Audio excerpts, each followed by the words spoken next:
पाकिस्तान समेत दुनिया के कई शहरों में साल के सबसे बड़े सुपरमून का शानदार नज़ारा देखा गया। सुपरमून के वक्त चांद अपने मामूल के हजम से 9.7% तक बढ़ा और 16% ज़्यादा रोशन नजर आया।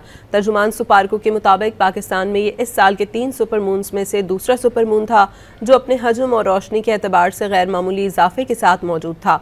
सिडनी में 2025 का सबसे बड़ा सुपरमून देखने हज़ारों अफराद बूंदी बीच पर मौजूद थे। जर्मनी के शहर कोलोंग में भी सुपरमून देखा गया।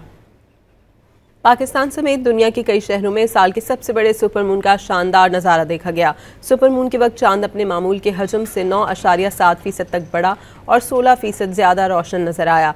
तर्जुमान सुपारको के मुताबिक पाकिस्तान में ये इस साल के 3 सुपरमून्स में से दूसरा सुपरमून था जो अपने हजम और रोशनी के एतबार से गैर मामूली इजाफे के साथ मौजूद था। सिडनी में 2025 का सबसे बड़ा सुपरमून देखने हज़ारों अफराद बूंदी बीच पर मौजूद थे। जर्मनी के शहर कोलोंग में भी सुपरमून देखा गया।